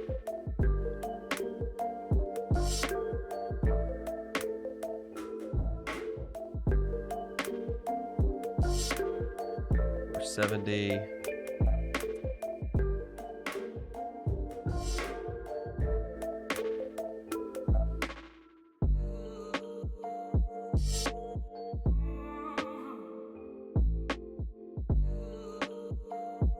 .2. Okay.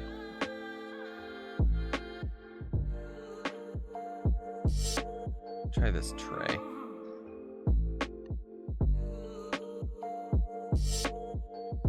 $25,220. Closer. $25,330. These all 25 volts.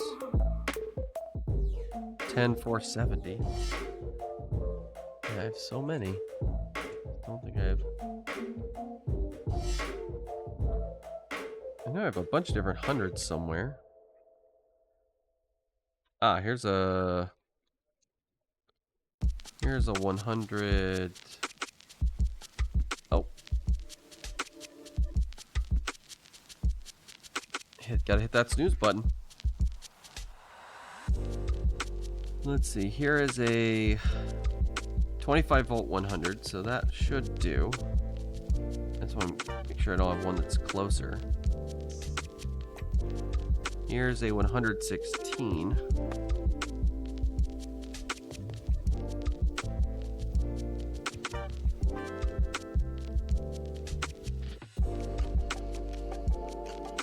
You don't think it's just 30% margin of tolerance? That second time you snoozed it before I got a chance to. Sorry. Let's see here.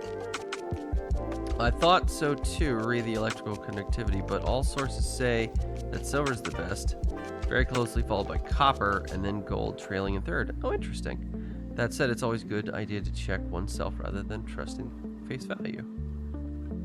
Yeah, 30% margin I don't think is acceptable.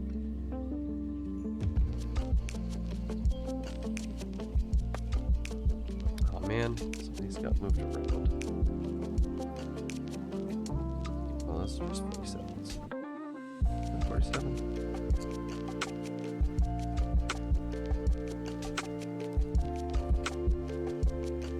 4750.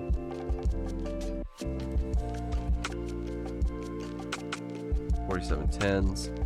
Yeah, I guess those are. I guess I had less 100 microfarad than I thought.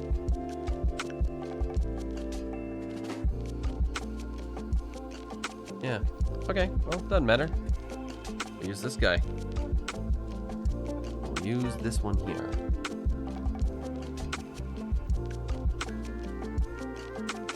Actually, for funsies, just to give them a side-by-side comparison, let's take this guy.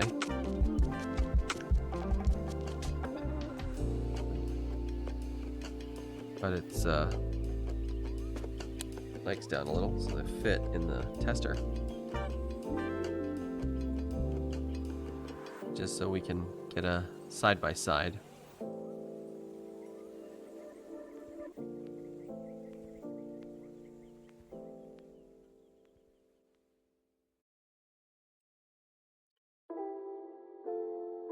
Oh, this one says it's 111, so it's got 11% off.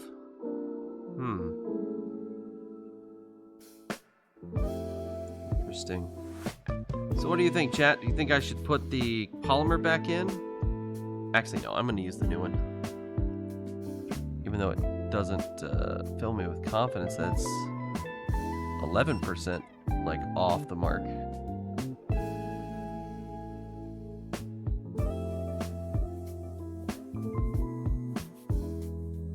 Let's see. Positive this way.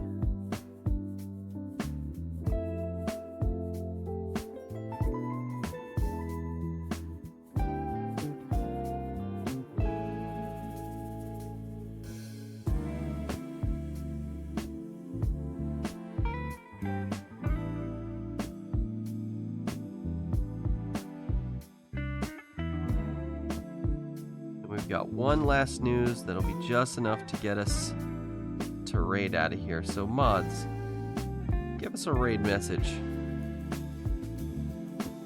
Something we can head out on.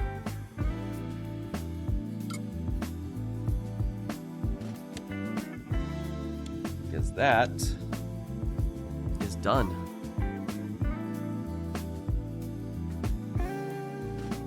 Our 32X recapped and ready for action.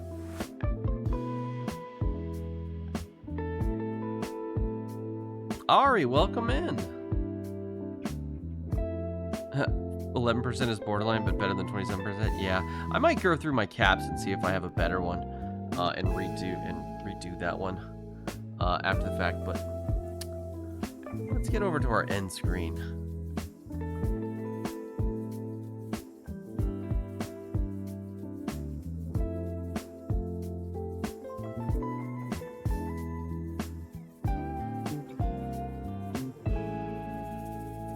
All right, chat. Thank you so much for being here tonight. Thank you for hanging out, just chilling with this nice, relaxed stream tonight. A capacitor that is off by 30% might not be within tolerances. That's a good raid message. I like that, Wirepaw. Let's go with that one. Also, sorry, Ari, we are just about to head out. I so apologize. But chat, we still have I can't raid yet. I have to roll the credits.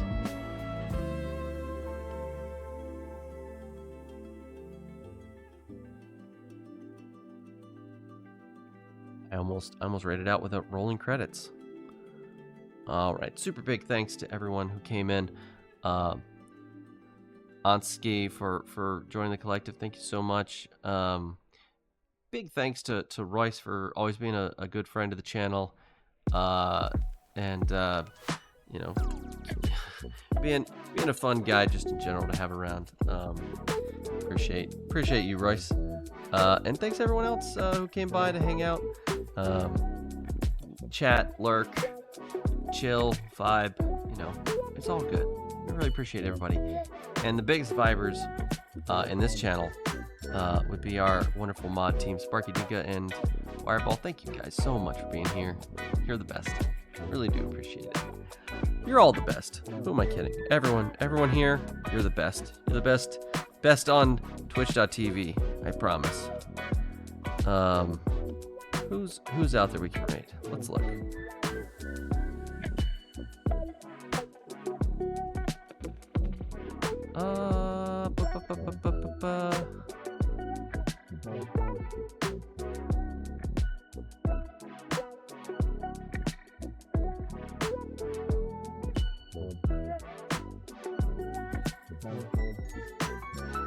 Oh, AXA!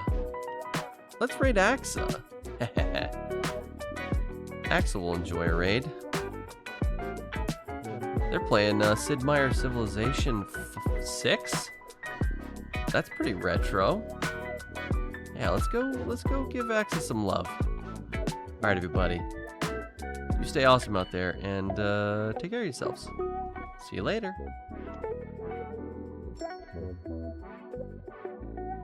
Thank you.